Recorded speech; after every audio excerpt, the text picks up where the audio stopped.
The crimson drops guided him directly to the stone well. In his 37 years working this harsh frontier ranch, Tobias Hartwell had witnessed enough injured wildlife to distinguish between deer's blood and something altogether different. Yet when he traced those scarlet marks past the barn's edge, the sight that greeted him made his grip tighten on his Winchester. A wounded Native American brave collapsed against his well-stone foundation, pressing one palm frantically against a torn gash along his ribs, while the other stretched feebly toward the wooden water bucket dangling mere feet overhead.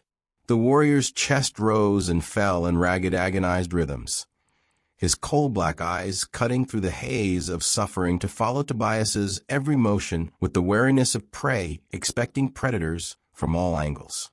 In 1847, discovering an Indian on your land signified only one outcome: catastrophe. The variety that left men scalped before dawn or roasted alive inside their own cabins. Every rancher for 50 miles around would counsel Tobias identically: plant a lead ball in the savage's skull and enter him where none would locate the remains. Tobias lifted his rifle, his index finger floating above the trigger mechanism. The intelligent choice, the secure choice, the anticipated choice.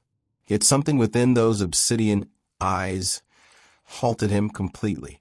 Beyond mere physical agony, he recognized something else entirely. The identical parching desperation he'd experienced during the terrible dry spell of 1844, when he'd endured 3 waterless days, believing death was imminent. The same fundamental human craving that surpassed complexion, dialect, or which faction of conflict claimed your birth.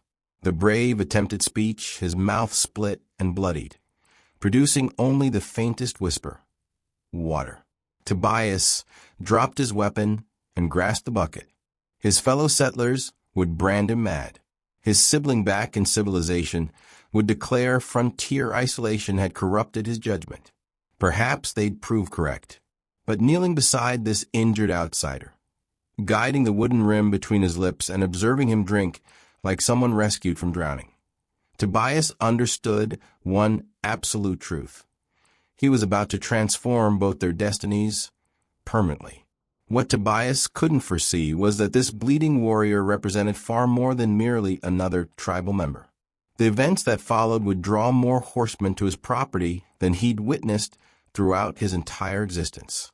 The Indian consumed water like someone deprived for countless days. 3 complete buckets before his shaking hands could maintain a steady grip. Tobias monitored each swallow, his thoughts racing with the consequences of his actions. In this territory, demonstrating compassion toward an Indian equaled endorsing your own execution. But his vitality gradually returned to the warrior's features. Tobias observed something that chilled his blood. The gash along the man's torso hadn't resulted from beast attacks or hunting mishaps. A bullet wound, recent, still weeping, and considering the trajectory plus powder residue surrounding the entry point, someone had fired at point-blank range. Very recent point-blank range, meaning whoever had inflicted this injury might continue pursuing him, might be following that identical blood trail leading directly to Tobias's ranch, might be approaching his land presently with loaded firearms and inquiries Tobias couldn't address. The Indian appeared to detect his alarm. Summoning considerable effort, he lifted one hand toward the distant horizon, then drew it across his throat in a slashing gesture. His communication was unmistakable. Peril approached swiftly. Tobias felt his pulse pounding against his chest. Every survival instinct demanded he remove this wounded stranger from his premises. Eliminate the proof. Act as though nothing had occurred. But the man could barely maintain an upright position, much less ambulate. Relocating him now would likely prove fatal. Abandoning him here resembled painting targets on both their spines. Then Tobias detected it, the sound that had preserved his life through 12 frontier years. Hoofbeats approaching, multiple mounts advancing rapidly and purposefully, heading straight for his ranch. The Indian heard them as well. His eyes expanded with unmistakable terror, and he struggled to press himself against the well, as though minimizing his presence might render him invisible. Blood immediately began flowing between his fingers where they covered his wound. Tobias seized the empty bucket and doused the blood trail as rapidly as possible, but insufficient time remained for thorough cleaning. The riders would arrive within minutes, perhaps less. He gazed down at the wounded warrior, this stranger who had stumbled into his existence and inverted it completely within a single afternoon. A man whose presence on his ranch could destroy them both, yet whose dark eyes contained something Tobias had never witnessed in an Indian previously: appreciation. Genuine human appreciation. The hoofbeats grew nearer, close enough to enumerate them. 5 horses, possibly 6, all maintaining a gallop, suggesting their visit wasn't social. Tobias reached his decision in that instant, knowing it might represent his final choice ever. He couldn't transport the wounded man, but concealment remained possible. The abandoned root cellar behind the barn, assuming they could reach it. But as he extended his hand to assist the Indian upright, the warrior grasped his wrist with unexpected strength and slowly shook his head. Then he performed something that made Tobias's flesh crawl. He smiled, not the grateful expression of someone being rescued, but the knowing smile of someone who understood precisely who was cresting that hill. The riders appeared over the ridge like storm clouds bearing lightning. 6 mounted men, dust clouds trailing behind them, rifles gleaming in the afternoon light. Tobias immediately recognized the lead rider, Marshal Dixon Webb, a man whose violent reputation preceded him into every settlement from here to Santa Fe. Webb represented the type of lawman who fired first and investigated later, particularly regarding Indian conflicts, the type who collected scalps as souvenirs and labeled it justice, the type who would incinerate a ranch and everyone within if he suspected them of sheltering fugitives. Tobias positioned himself before the well, his body concealing the Indian from view, attempting to appear like someone whose greatest concern involved repairing a damaged fence post. His mouth felt parched as desert sand.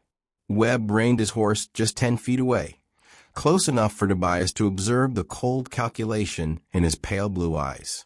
The remaining 5 men dispersed in a semicircle, hands resting on their weapons. This wasn't a courtesy call. "Afternoon, Hartwell," Webb said, his voice carrying the lazy drawl of someone who knew he controlled the situation. "We're tracking a wounded Indian. Blood trail leads directly to your property." Tobias felt perspiration forming on his brow despite the cool evening air. "Haven't seen any Indians, Marshal. Been working the south fence all day." Webb's gaze swept across the ranch, absorbing every detail. The man overlooked nothing. That's what made him so dangerous. His attention lingered on the dark stains in the dirt near the well, and Tobias felt his stomach plummet. "Is that so?" Webb dismounted slowly, deliberately, "Because that certainly looks like blood to me. Fresh blood. And unless you've been slaughtering cattle beside your drinking water, I'd say someone's been here recently." Behind Tobias, hidden by the well's stone wall, the wounded Indian remained motionless, but Tobias could sense the tension emanating from him like heat from furnace. One sound, one movement, and they were both corpses. Webb stepped 3 paces closer, his hand now resting openly on his pistol. "You know what the penalty is for harboring Indian fugitives, don't you, Hartwell? It's identical to the penalty for treason. A rope around the neck until dead." The words suspended in the air like a death sentence. Tobias felt every muscle in his body coiled tight as a spring, prepared to fight or flee, knowing neither option would preserve him. Webb was too near now. Any sudden movement would reveal the Indian, and once that occurred, bullets would begin flying. Then something impossible happened. The wounded Indian spoke, not in English, but in his native language, a stream of words that flowed like music, clear and powerful despite his injuries. Words that made Marshal Webb freeze mid-stride, and color drained from his face like water from a broken vessel. Webb's hand dropped away from his pistol. His mouth opened and closed like a fish gasping for air. When he finally discovered his voice, it emerged as barely more than a whisper.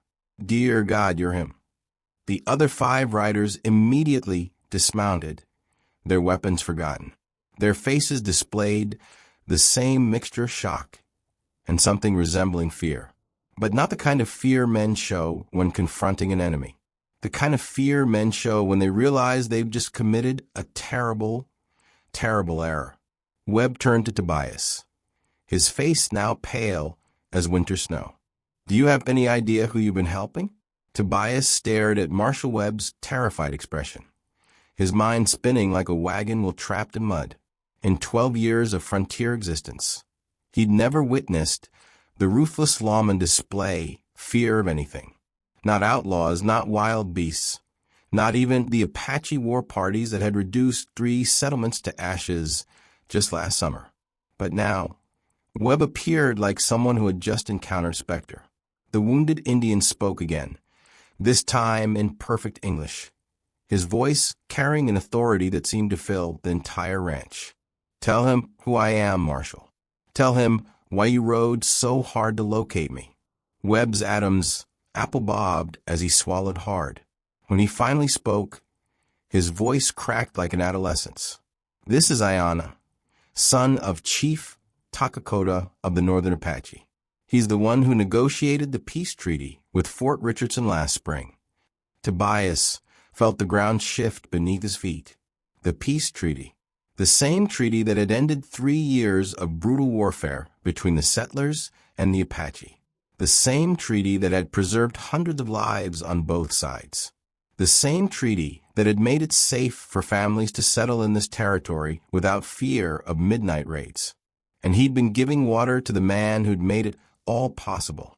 But if Ayanna was a peacemaker, why was he fleeing from the law with a bullet in his side? "There was an ambush," Ayanna continued, his breathing still labored, but his voice growing stronger with each word. "3 days ago, a meeting with Colonel Morrison about expanding the treaty to include the Southern Territories. But Morrison had other plans." Webb's face went from pale to gray. "Colonel Morrison is dead, shot in the back during an Indian attack 3 days ago. You're wanted for his murder." "That's what they want you to believe," Ayanna said, pushing himself up straighter against the wall. "Morrison wasn't killed by Indians. He was killed by men wearing war paint, speaking just enough Apache to fool the witnesses.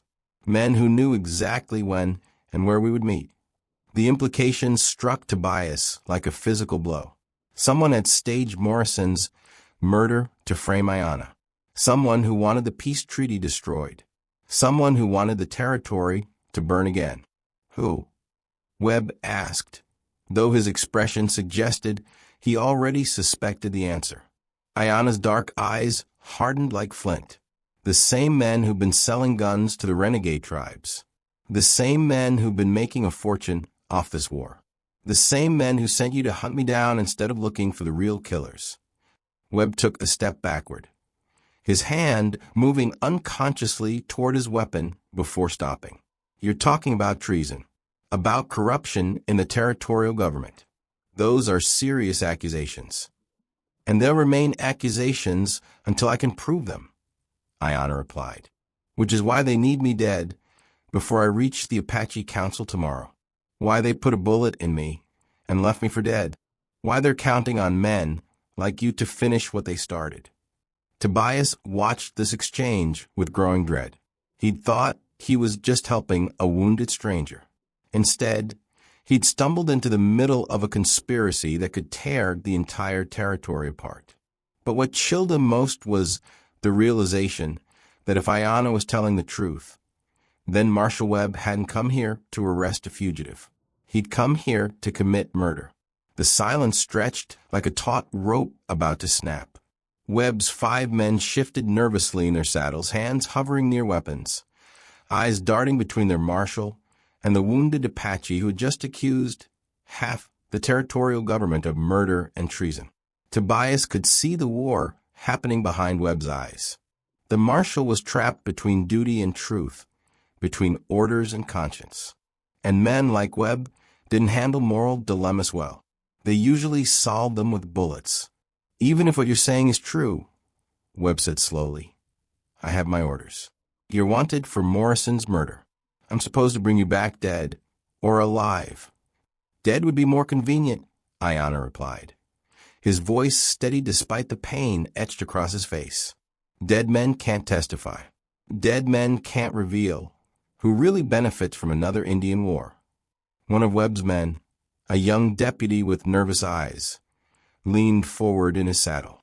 "Marshal, if he's telling the truth about the peace treaty." "Shut up, Bradley," Webb snapped. But Tobias could see doubt creeping into the marshal's expression like cracks in a dam wall. That's when Ayanna played his final card.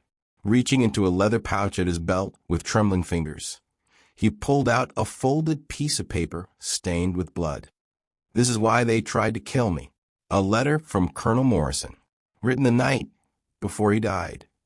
Webb stared at the letter like it might burst into flames. "What does it say?" "It says Morrison discovered who's been supplying weapons to the renegade tribes. Names, dates, amounts. Enough evidence to hang a dozen men." Ayanna's eyes never left Webb's face. "Including evidence that someone in the territorial marshal's office has been taking bribes to look the other way." The words hit Webb like a physical blow. His face went through several shades of pale before settling on a sickly green. Behind him, his men exchanged nervous glances, suddenly very interested in examining their horses' manes. Tobias sensed his pulse thundering against his chest. He was observing something that could destroy them all. The instant when a crooked lawman grasped that his own head was destined for the executioner's block. "You're fabricating lies," Webb declared, though his voice carried no certainty. "Am I?" Ayanna raised the letter. "Morrison placed enough trust in me to deliver this the evening he perished. Instructed me to transport it to Fort Richardson should anything befall him. Called to protection." Webb advanced one step, his hand now clutching his revolver. "Hand over that document so you can eliminate it." Ayanna declined with a head shake. "I think not, Marshal, but I'll propose a bargain. Allow me to survive long enough to reach the Apache Council tomorrow, and I'll ensure your name remains unmentioned when this truth emerges." The proposition lingered in the atmosphere like smoke from discharged gunpowder. Tobias observed Webb calculating probabilities, measuring dangers, attempting to determine which decision would preserve his life longer. But what occurred next astonished everyone. Deputy Bradley dismounted and approached the well slowly, his hands elevated peacefully. "Marshal, I've been contemplating something. Recall that rifle shipment that vanished 3 months past? The one we were informed was pilfered by Indians." Webb's expression darkened. "What concerning it?" "I observed those identical rifles 2 weeks afterward in the possession of settlers traveling south." Bradley's youthful face flushed with either bravery or terror. "Made me question who was truly stealing from whom."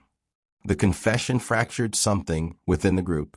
Suddenly, other deputies were nodding, exchanging looks, recalling incidents that hadn't made sense previously. Tobias realized that Ayanna had just accomplished something extraordinary. Without discharging a weapon or elevating his voice, he turned Webb's own subordinates against him. But Webb wasn't the type of man who surrendered without resistance. And when trapped, perilous men performed perilous deeds. Webb's grip on his pistol tightened until his knuckles turned white. A cornered beast is always most lethal, and Tobias witnessed the precise moment when the marshal decided that bullets were simpler than truth. "You're all imbeciles," Webb growled, his mask of courtesy finally falling away. "You believe this savage's testimony means anything against mine? You think anyone will credit the word of a deceased Indian and a handful of betrayers. The deputies dispersed instinctively, hands moving toward their weapons. But Tobias detected the uncertainty in their expressions. Years of obeying commands battled against the growing realization that those commands might be erroneous. Ayana struggled upright, using the stone well for support. Blood seeped between his fingers where he pressed them against his wound, but his voice remained firm. Truth doesn't care who speaks it, Marshal. It simply exists. The truth, Webb spat, is that you murdered a United States Army officer, and I'm going to claim the reward on your head. He drew his pistol in one fluid motion, the barrel swinging toward Ayana. But before he could fire, Deputy Bradley stepped directly into trajectory, his own weapon raised. Stand down, Marshal. The words exploded like thunder across the ranch. For other deputies followed Bradley's example, their guns trained on their own commanding officer. Only one man remained faithful to Webb, a grizzled veteran named Hawkins who appeared as corrupt as his superior. You're committing an error, boys, Webb said, though perspiration now formed on his brow. An error that'll cost you your badges, perhaps your lives. Perhaps, Bradley replied, but I've committed enough errors following your commands. I won't commit any more. Tobias observed this confrontation with mounting apprehension. 6 armed men in his ranch yard, all aiming guns at each other, all convinced they were righteous. This was how territorial wars began. This was how good men perished for evil reasons. That's when Ayana did something unexpected. He began to chant not in English, but in Apache, a low, haunting melody that seemed to emerge from the earth itself. The ancient words carried across the ranch like wind through canyon walls, speaking of honor and sacrifice, of brothers who stood united against darkness. The effect was immediate and striking. The deputies lowered their weapons slightly, not comprehending the words, but sensing their power. Even Webb seemed momentarily captivated by the sound. And while they listened transfixed, Ayana was accomplishing something else entirely. He was summoning his people. The song was a signal, a message carried on the evening breeze to ears that knew how to interpret. Tobias realized this with a chill that ran down his spine like ice water. Ayana wasn't merely chanting. He was calling forth. The melody concluded and silence descended over the ranch like a heavy blanket. But in that silence, Tobias heard something that made his blood freeze. Hoofbeats, distant but approaching. Many hoofbeats moving rapidly. Webb heard them as well. His face went pale as moonlight. How many? Ayana smiled, despite his pain. Sufficient. The sound grew louder, multiplying until it resembled thunder rolling across the plains. Not 6 riders this time, not even a dozen. An entire Apache war party was riding toward Tobias's ranch, and they would arrive within minutes. Webb raised his pistol again, this time pointing it directly at Tobias's chest. You caused this. You helped him signal them. I gave a dying man water, Tobias replied, surprised by the steadiness of his own voice. Same as I do for any creature suffering on my land. The hoofbeats were close enough now to feel in the ground beneath their feet. Close enough to count. Too many to count. And Webb finally understood what Ayana had been planning all along. They came over the horizon like a vision from another realm. 50 Apache warriors on horseback moving in perfect formation, their war paint gleaming in the dying sunlight. But as they drew closer, Tobias realized something that defied everything he thought he knew about Indian war parties. They weren't coming for battle. At the head of the group rode an elderly chief whose presence commanded respect from 100 yards away. His gray hair was braided with eagle feathers, and despite his age, he sat his horse with the dignity of a man who had never bowed to anyone. Behind him rode warriors of every age, from seasoned fighters to young braves barely old enough to carry weapons. But their weapons remained sheathed. Webb's face cycled through confusion, fear, and desperate calculation. He still held his pistol trained on Tobias, but his hand shook like a man with fever. "This changes nothing. I still have my orders." "Your orders," came a new voice, "are no longer valid." Everyone turned to see Deputy Bradley holding up an official-looking document. "This came through this morning, Marshal, direct from the territorial governor. All pursuit of Ayanna is suspended pending investigation into Colonel Morrison's death." Webb's face went purple with rage. "You lying piece of—" "Check your own dispatch pouch," Bradley interrupted. "Unless you've been too busy collecting bounties to read your official mail." The Apache riders formed a wide circle around the ranch, not threatening, but unmistakably present. Their chief dismounted and walked slowly toward the well where his son waited. With each step, the old man's eyes never left Ayanna's face, searching for signs of serious injury. When father and son embraced, a collective sigh seemed to rise from the assembled warriors. Tobias found himself witnessing something sacred. The reunion of a leader with his people, a father with his child, a peace negotiator with those he'd sworn to protect. The chief spoke to his son in rapid Apache, his weathered hands checking a wound, his face grave with concern. Ayanna responded in the same language, but Tobias caught enough English mixed in to understand the essence. The truth, the conspiracy, the names of the real killers. When the conversation ended, the chief turned to face Webb with eyes like black diamonds. When he spoke, his English was perfect and precise. "Marshal Webb, my son tells me you came here to murder him." Webb's pistol wavered. "I came here to arrest a fugitive." "A fugitive from your own corruption," the chief replied. "A man whose only crime was discovering how you and your friends have been profiting from war between our peoples." The accusation hung in the air like smoke from a funeral pyre. Webb's remaining ally, Hawkins, was slowly backing his horse away from the circle, clearly calculating his chances of escape. "You have no proof," Webb said, but his voice cracked on the words. The chief smiled, not warmly, but with the satisfaction of a man holding all the cards. "We have Morrison's letter. We have the testimony of the Real killers who confessed everything before they died trying to escape our justice. And we have something else." He gestured to one of his warriors, who rode forward carrying a leather satchel. From it, the warrior produced a stack of papers that made Webb's face go ashen.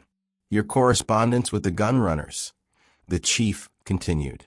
"Every payment, every shipment, every lie you told to cover your tracks. Morrison was more thorough than you knew." Webb's world collapsed in that moment. Tobias watched a corrupt man realize that all his schemes, all his violence, all his betrayals had been for nothing. The evidence was overwhelming, the witnesses reliable, the justice inevitable. But cornered animals were unpredictable. Webb swung his pistol toward the chief, desperation overriding common sense. "If I'm going down, I'm taking you with me." What happened next moved faster than thought. Ayanna threw himself between the gun and his father despite his wound. The pistol fired, and 50 Apache warriors reached for their weapons in perfect unison. But the shot went wild because Tobias Hartwell, a simple rancher who just wanted to help a thirsty man, had tackled Marshal Webb from behind, sending them both crashing to the ground in a tangle of dust and rage. The dust settled like a curtain falling on the final act of a play.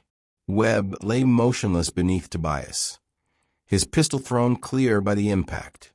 Deputy Bradley and his men quickly secured both Webb and Hawkins, while the Apache warriors slowly lowered their weapons. But it was what happened next that would stay with Tobias for the rest of his life. The chief walked slowly to where Tobias sat, catching his breath in the dirt.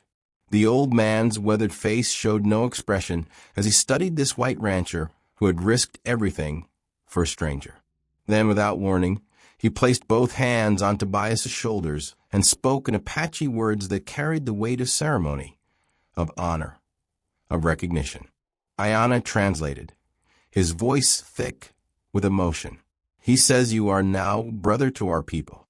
What you did today, showing mercy to an enemy, risking your life for truth, choosing courage over fear. These are the actions of a true warrior. Tobias felt something shift in his chest, like a door opening to let in light he'd never seen before. All his life, he'd been taught that Indians were savages, enemies, obstacles to civilization. But looking into the chief's ancient eyes, he saw only wisdom, dignity, and a kind of respect he'd never earned from his own people. The ceremony that followed was unlike anything Tobias had ever witnessed.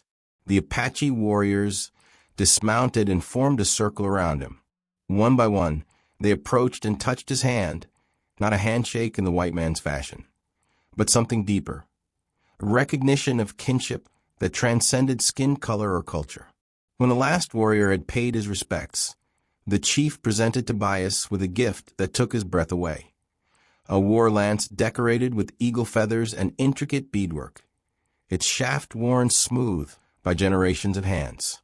This belonged to my grandfather, the chief explained, and his grandfather before him. It has never been carried by anyone not born Apache, until today. As the sun set over the western mountains, painting the sky in shades of gold and crimson, the Apache prepared to depart.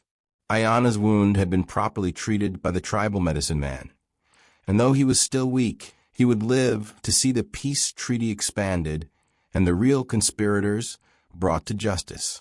Before mounting his horse, Ayanna clasped Tobias's hand one final time.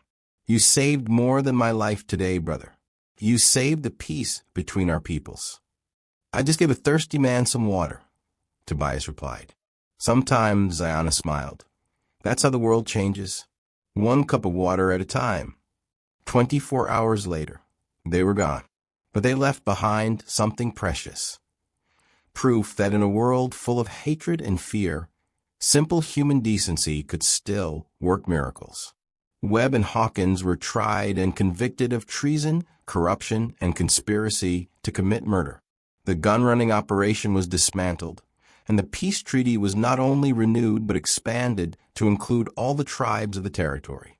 And Tobias Hartwell, a simple rancher who had shown mercy to a stranger, became the first white man in territorial history to be formally adopted into the Apache Nation.